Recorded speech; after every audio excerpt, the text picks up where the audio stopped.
Hi everyone, welcome to Mad About Bio. This is your Shivani ma'am. So guys, I hope सभी students ने last video देख लिया होगा and आप लोगों के लिए काफी बेनिफिशियल भी रहा होगा. And one more thing, I really appreciate your feedback. जितना भी फीडबैक सभी स्टूडेंट्स ने दिया है, दिस इज रियली रिकमेंडेबल बच्चों. तो अब हम स्टार्ट करते हैं हमारे next 50 question as I promise to in the early video कि हम लोग फिर से 50 क्वेश्चंस और करेंगे ताकि आप लोगों का और ज्यादा चांसेस बन जाए बायोलॉजी में अच्छा स्कोर करके आने में. Let's start the video. देखो, नेक्स्ट क्वेश्चन है हमारा 51 क्वेश्चन. 51 क्वेश्चंस में हमको क्या बोलते हैं, द फंक्शन ऑफ न्यूक्लियोलस. अब न्यूक्लियोलस क्या होता है हम सबको पता है कि भाई ये मेरा सेल है, सेल के सेंटर में न्यूक्लियस होता है, न्यूक्लियस के अंदर न्यूक्लियोलस होता है, न्यूक्लियस के अंदर जेनेटिक मटेरियल होता है. न्यूक्लियोलस को हम बोलते हैं कि भाई ये आरएनए बनाने में हेल्प करता है. This is helpful in the formation of RNA या फिर आरएनए सिंथेसिस करता है. सो the correct answer will be RNA synthesis. जैसे कि हम राइबोसोम्स को प्रोटीन फैक्ट्री बोलते हैं, ऐसे ही न्यूक्लियोलस को आरएनए फैक्ट्री हम बोलते हैं. 52, the basic protein of the nucleus. हमारे न्यूक्लियस के अंदर बेसिक प्रोटीन्स कौन होता है, हमारे हिस्टोन प्रोटीन्स होते हैं. So the correct answer is nucleohistones. Lysosomes are present in all cells. भाई लाइसोसोम जो होता है हमारा सभी सेल्स के अंदर पाया जाता है एक्सेप्ट हमारे आरबीसीज मतलब एरिथ्रोसाइट्स, उनको छोड़ के सबके अंदर lysosome. Suicidal bags. Which of the following is the function of lysosome. Suicidal bag पढ़ा था हम लोगों ने. सुसाइडल बैग का मतलब यहाँ पे ऑटोफेजी, डाइजेशन, ऑटोलाइसिस सारे फंक्शन करा सकता है ये. This is the all of the above. Lysosomes जो होते हैं वो किसके अंदर इन्वॉल्व होता है, lysosomes are involved in intracellular digestion, extracellular digestion, दोनों ही आपका कराते हैं. So the correct answer is A and B both.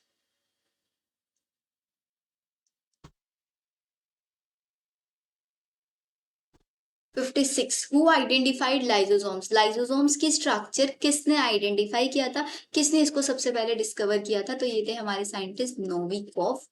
All the following has ribosome. सारे सेल ऑर्गेनेलीज के पास राइबोसोम एक्सेप्ट वन. कौन सी सेल ऑर्गेनेली है जिसके पास राइबोसोम नहीं होते, माइटोकॉन्ड्रिया के अंदर होते हैं, क्लोरोप्लास्ट, साइटोप्लाज्म, न्यूक्लियस के अंदर नहीं होते. 70s राइबोसोम में असिस्टेंट्स फॉर स्वेडबर्ग्स या फिर sedimentation coefficient, this is svedbergs unit. 80s ribosome. 70s हमारा प्रोकैरियोट्स मतलब बैक्टीरिया के अंदर पाया जाता है. 80s हमारा यूकैरियोट्स के अंदर पाया जाता है. और हमारे माइटोकॉन्ड्रिया, क्लोरोप्लास्ट, इन दोनों के अंदर भी 70s ही पाया जाता है. 60 question, the sub unit of 80s. देखो 70s की सब unit 50s and 30s. 80s की सब यूनिट 60s एंड 40s. अब मैच करो, आंसर क्या होगा, 15 30. 50 and 30 B answer. Sorry sorry sorry, 80 का पूछा है ना फर्स्ट में, तो फर्स्ट में 80 का पूछा है, तो 80 का 60 40, 60 40 सी. 61 50 30 सी. या 70 राइबोसोम प्रोकैरियोट्स के अंदर पाया जाता है सेल. राइबोसोम्स किससे मिलके बना होता है, आपका आरएनए प्लस प्रोटीन से मिलके बना होता है. Rough RER is specially well defined in cell actively engaging because rough RER के पास राइबोसोम्स है. Ribosomes are the protein factories, protein synthesis ये कराएगा. न्यूक्लियस के अंदर क्या होता है, जेनेटिक मटेरियल मतलब क्रोमोसोम्स प्रेजेंट होते हैं. Plasma membrane. Plasma membrane semi permeable होती है, मतलब सिलेक्टिवली परमेबल होगी या सेमी परमेबल होगी, इसका आंसर आप लोग बताओ मेरे को जल्दी से. Exactly semi permeable, selectively permeable होती है ये. Most accepted structural model of plasma membrane. Plasma membrane का मोस्ट एक्सेप्टेड स्ट्रक्चरल मॉडल कौन सा है आपका, this is your fluid mosaic model. Plasma membrane is composed of. Plasma membrane किससे बनी होती है, plasma membrane is composed of. Plasma membrane is composed of lipid plus protein, तो लिपोप्रोटीन से मिलके बनी हुई नहीं हुई. Ribosome contain maximum amount of. Ribosome के अंदर सबसे ज्यादा अमाउंट में क्या होता है हमारे पास, स्टेरॉइड्स होते हैं, लिपिड्स होते हैं, आरएनए होता है. एग्जैक्टली हमारे पास आरएनए होता है. Which structure is present in animal cell but is absent from plant cell. जो कि एनिमल सेल के अंदर होता है बट प्लांट सेल के अंदर नहीं होता. एनिमल सेल के अंदर सेंट्रियोल्स होते हैं for the process of cell division, but plant cell के अंदर नहीं होते हैं.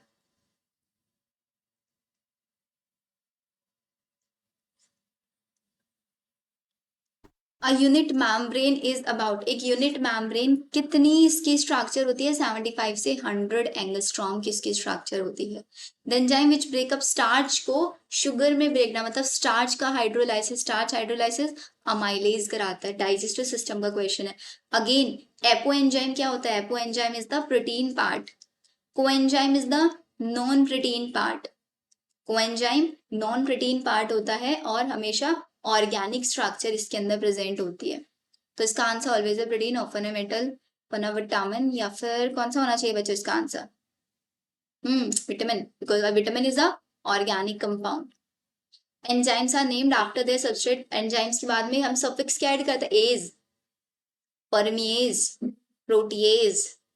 Enzymes exist in the cell. Cell के अंदर एंजाइम्स किस फॉर्म में एग्जिस्ट किए जाते हैं? कोलॉइड की फॉर्म में। स्टेटमेंट वाले क्वेश्चन में किया था हमने। एंजाइम एक्टिवेशन एनर्जी को इंक्रीज करता है, रिड्यूस करता है? एक्टिवेशन एनर्जी को रिड्यूस करते हैं, तभी कम एनर्जी लगती है जब एंजाइम्स का यूज किया जाता है। 78, which of the following statement is not correct? Enzymes thermolabile enzymes protein होता है, biocatalyst all enzymes are enzyme, all proteins are enzyme. बताओ, all enzymes are protein but all protein. C और D में से बताओ कौन सा मोस्ट एप्रोप्रिएट होने वाला आंसर? नॉट करेक्ट पूछा है। सारे एंजाइम्स प्रोटीन होता है बट सारे प्रोटीन्स एंजाइम्स होते हैं? नहीं होते ना, तो not correct is your D. Who discovered blood group? Blood group किसने डिस्कवर किया था? ब्लड ग्रुप 4 टाइप के होते हैं, A B, O, A and B. कौन से साइंटिस्ट ने इसको डिस्कवर किया था? लैंडस्टीनर साइंटिस्ट ने इसको डिस्कवर किया था। अब एक चीज आप लोगों को समझ में आ रही है, अगर ह्यूमन फिजियोलॉजी से क्वेश्चन आ रहा है, अगर 11th पार्ट से अगर क्वेश्चन आ रहा है, प्लांट किंगडम से नहीं क्वेश्चन आएगा, बायोलॉजिकल क्लासिफिकेशन से नहीं क्वेश्चन आएगा, लिविंग वर्ल्ड से नहीं आएगा। सेल बायोलॉजी आपको अच्छे से करना है। सेल बायोलॉजी में cell the unit of life chapter और एंजाइम्स वाला पार्ट बहुत अच्छे से आप लोगों को करना है।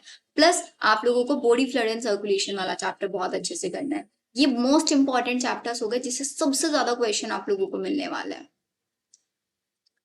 Enzyme bringing about hydrolysis of ester and peptide. Ester और पेप्टाइड का हाइड्रोलाइसिस कौन कराता है? These are your hydrolysis.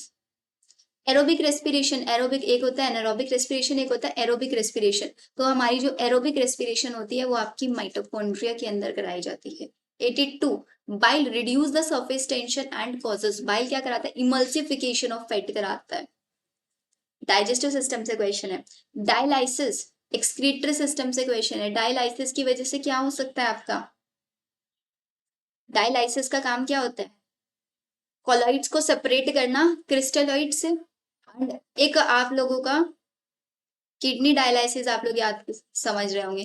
Kidney dialysis के अंदर क्या होता है? किडनी डायलाइसिस में हम लोग ब्लड को प्योरीफाई करते हैं, करता है नहीं करता है? ब्लड के अंदर जितना भी यूरिया वाला पार्ट होता है उसको रिमूव करता है। तो यहाँ पे भी तो सेपरेशन ही हो रहा है, प्योरिफिकेशन प्रेसिपिटेशन कुछ नहीं, सिंपली सेपरेशन हो रहा है। Ultra filtration again excretory system से क्वेश्चन है। यूरिन फॉर्मेशन पे अल्ट्रा फिल्ट्रेशन मतलब ग्लोमेरुलर फिल्ट्रेशन। ग्लोमेरुलर फिल्ट्रेशन के अंदर आपका यूरिन का फिल्टर होता है जिसके अंदर से लार्ज साइज प्रोटीन ऊपर ही रह जाते हैं और बाकी सारा पार्ट्स नीचे निकल जाता है। This is known as glomerular filtrate बनाना, बिकॉज ग्लोमेरुलस के अंदर ये हो रहा है प्रोसेस, तो वहां पे ग्लोमेरुलर फिल्ट्रेट बनेगा। अल्ट्रा फिल्ट्रेशन हेल्प करता है ग्लोमेरुलर फिल्ट्रेट बनवाने में।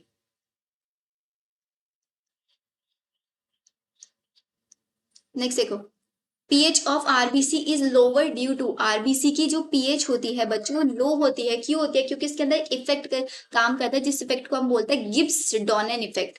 डायरेक्ट याद कर लेना, आउट ऑफ एनसीईआरटी क्वेश्चन है। गिब्स डॉनेन इफेक्ट क्या प्रोड्यूस कराता है? आरबीसी की सबसे पहले पीएच को लोअर डाउन करता है। कैसे लोअर डाउन करता है? सरफेस टेंशन क्रिएट करके वहां पे। 87, trans membrane potential results due to. जो ट्रांस मेम्ब्रेन पोटेंशियल डेवलप होता है वो किसकी वजह से होता है? अगेन डॉनेंस इफेक्ट की वजह से होता है। तो बच्चों दिस इज योर टास्क कि अब आप लोगों को डॉनेंस इफेक्ट के बारे में थोड़ा सा पढ़ लेना, बिकॉज यहाँ पे आप लोगों को क्वेश्चंस मिल सकता है। 88 क्वेश्चन देखो, the rate of diffusion of a substance. किसी भी सब्सटेंस का रेट ऑफ डिफ्यूजन किस पे? कि जो हमारी मेम्ब्रेन है वो सेमी परमेबल है या नहीं है, सॉल्यूट की कॉन्सेंट्रेशन कितनी है, या फिर कॉन्सेंट्रेशन ऑफ सॉल्वेंट, या फिर कॉन्सेंट्रेशन ऑफ आयंस, किसके ऊपर सबसे ज्यादा डिपेंड करेगी? वो सबसे ज्यादा डिपेंड करेगी हमारे सॉल्यूट की कॉन्सेंट्रेशन पे। हेमियोस्टेसिस एक कांस्टेंट बॉडी टेम्परेचर मेंटेन करने, एक आयनिक बैलेंस बना के रखना, आयनिक बैलेंस बना के रखना, control of inter environment, adaptation in the environment, या फिर constant environment. A is the correct answer. 90, diffusion is more rapid. Diffusion सबसे ज्यादा किसके अंदर होता है? हमारे गैसेस के अंदर होता है। ऑस्मोसिस के अंदर movement of water molecule, solvents का या सॉल्यूट्स का, दोनों का हो सकता है या फिर सिर्फ और सिर्फ सॉल्वेंट्स का होगा। एग्जैक्टली सिर्फ और सिर्फ सॉल्वेंट का, वाटर मॉलिक्यूल का होता है through the semi permeable membrane. Viscosity of blood increases with rise in 92। जो ब्लड की विस्कोसिटी होती है वो कैसे इंक्रीज होती है, जैसे जैसे उसके अंदर एल्ब्यूमिन का अमाउंट बढ़ता जाता है, ऐसे ही उसकी डेंसिटी, ऐसे उसका विस्कोसिटी इंक्रीज होता है। 93 osmotic pressure across the capillary wall is inserted by. जो ऑस्मोटिक प्रेशर होता है अक्रॉस द कैपिलरी वॉल, वो किसके थ्रू एक्सर्ट किया जाता है? Osmotic pressure. Osmotic pressure is the pressure required to stop the process of osmosis. Osmosis process को stop करने के लिए। और तो क्वेश्चन है is exerted by concentration of the molecules, molecules की कॉन्सेंट्रेशन पे। 94 effect of change of temperature on viscosity. Effect of change of temperature, temperature का अगर चेंज आएगा तो उसका विस्कोसिटी पे क्या इफेक्ट पड़ेगा? विस्कोसिटी इंक्रीज होगी या फिर विस्कोसिटी डिक्रीज होगी? इंक्रीज एंड डिक्रीज दोनों हो सकते हो, डिपेंड करेगा टेम्परेचर हाई कर रहे हैं या लो कर रहे हैं हमारे। पीएच का मतलब माइनस लोग एच पॉजिटिव या फिर लोग एच पॉजिटिव या माइनस लोग, कौन सा होना चाहिए करेक्ट आंसर? जल्दी से बताओ। Exactly minus log to the power 10 H positive. Microcytic anaemia, microcytic anaemia किसकी डेफिशिएंसी की वजह से होता है? माइक्रोसिटिक एनीमिया विटामिन B12 और फॉलिक एसिड दोनों की डेफिशिएंसी से होता है, which is also known as pernicious anaemia. 97 extrinsic system of blood clotting. जो ब्लड क्लोटिंग का एक्सट्रिंसिक सिस्टम है उसको कौन स्टार्ट कराता है? सबसे बाहर से, बाहर वाला फैक्टर। क्योंकि ब्लड क्लोटिंग के अंदर क्या होता है, सपोज मेरे हैंड में कोई कट लग गया तो कट लगने के बाद वहां की जो ब्लड वेसल्स तो फाइबर्स को एक्यूमुलेट करने लग जाती है वहां पे, ताकि जहां पे कट लगा उस एरिया को ब्लॉक कर पाए, एक्सेसिव ब्लीडिंग ना हो पाए। फाइब्रिल्स वहां पे आके इकट्ठे हो जाते हैं, फाइब्रिल्स का एक्यूमुलेशन हो जाता है। तो कौन से फैक्टर की वजह से होता है वो आपका? फैक्टर नंबर 3 की वजह से होता है। विच of the following is not an anticoagulant. ऐसा कौन जो एंटीकोएगुलेंट नहीं है, जो कोएगुलेशन को नहीं रोकता है? तो 98 करेक्ट आंसर कौन सा होगा? हिपैरिन है या फिर आपका प्रोटीन सी है, ये भी एंटीकोएगुलेंट है। Anti thrombonin, anti thrombonin, anti thrombin third and thrombin. तो इसका आंसर होना चाहिए बच्चों यहाँ पे आपका thrombin, because thrombin is the coagulant. Anti coagulant नहीं है, कोएगुलेशन कराता है, एंटी कोएगुलेंट की तरह वर्क नहीं करेगा। Which of the following membrane bound cell organelle. कौन सी इसमें से सेल ऑर्गेनली मेम्ब्रेन बाउंड है? एक्सेप्ट मेम्ब्रेन बाउंड नहीं है, कौन सी? आपका राइजोसोम। राइजोसोम मेम्ब्रेन बाउंड नहीं होती है। देख intrinsic protein present in the cell membrane mainly function. जो इंट्रिंसिक प्रोटीन्स होते हैं उनका काम क्या होता है? एक जगह से दूसरी जगह चीजों को ट्रांसफर करना, means they work as a enzymes. Enzymes की तरह वो आपका वर्क करते हैं। तो बच्चों ऐसे हम लोगों ने यहाँ पे सक्सेसफुली कितने क्वेश्चन सॉल्व कर लिए? 100 क्वेश्चन सॉल्व कर लिए। अब इन 100 क्वेश्चंस के बेसिस देखो, ये 50 क्वेश्चंस करने में हमको बिल्कुल टाइम नहीं लगा, 15 मिनट्स भी नहीं लगी, बिकॉज क्वेश्चंस बहुत ईजी हैं, बहुत सिंपलेस्ट क्वेश्चन है। ह्यूमन फिजियोलॉजी में अगर आप लोगों को पढ़ना है तो अब आप ह्यूमन फिजियोलॉजी के सारे चैप्टर्स को टारगेट नहीं करोगे। जो हमारा केमिकल कंट्रोल एंड इंटीग्रेशन वाला चैप्टर है उसमें पीनियल ग्लैंड से बहुत क्वेश्चन आता है। पीनियल ग्लैंड आप लोग याद रखोगे, उसकी पिट्यूटरी ग्लैंड को एक बार पढ़ लेना सिर्फ। न्यूरल कंट्रोल एंड कोऑर्डिनेशन में आप लोग एक बार आईज के बारे में पढ़ लेना, और ज्यादा कुछ डिटेल में मत जाना। और एक्सक्रीटरी सिस्टम में सिर्फ यूरिन फॉर्मेशन पढ़ लेना, पूरा डिटेल पढ़ने की जरूरत नहीं है, सिर्फ यूरिन फॉर्मेशन पढ़ लेना। डाइजेस्टिव सिस्टम में सिर्फ और सिर्फ एक बार एंजाइम्स देख लेना। रेस्पिरेटरी सिस्टम में सिर्फ और सिर्फ टाइडल वॉल्यूम्स देख लेना, और कुछ मत देखना इनके अलावा। बच्चों और ज्यादा डिटेल मत जाओ, सिर्फ और सिर्फ बेसिक्स को अच्छे से करो, बिकॉज क्वेश्चन जो आएगा बहुत ज्यादा बेसिक आएगा। तो आप लोगों को मैंने ह्यूमन फिजियो से बता दिया, सेल बायोलॉजी से कितने के सबसे ज्यादा क्वेश्चन सेल बायोलॉजी से, बायोमोलिक्यूल्स और cell the unit of life chapter से आपको मिलेंगे। प्लांट किंगडम चैप्टर मत करना, एनिमल किंगडम में भी सिर्फ और सिर्फ स्पेसिफिक कैरेक्टर्स को करके करना। बायोटेक आप लोगों ने कर लिया होगा। ऐसे ही मैंने आप लोगों का यूट्यूब पे ह्यूमन रिप्रोडक्शन वाले चैप्टर्स से पूरी रिप्रोडक्टिव यूनिट की 1 शॉट वीडियोस बनाई हुई हैं, आप एक बार उनको देख लेना, बहुत हेल्पफुल रहेगा। जेनेटिक्स में भी इतना ज्यादा डिटेल पे क्वेश्चन नहीं आएगा, सिर्फ एक क्वेश्चन आप लोगों को मिलेगा, वो भी क्रॉस से मिलेगा, सिंपल वाले क्रॉस से, वो सबको आता ही है यहाँ पे।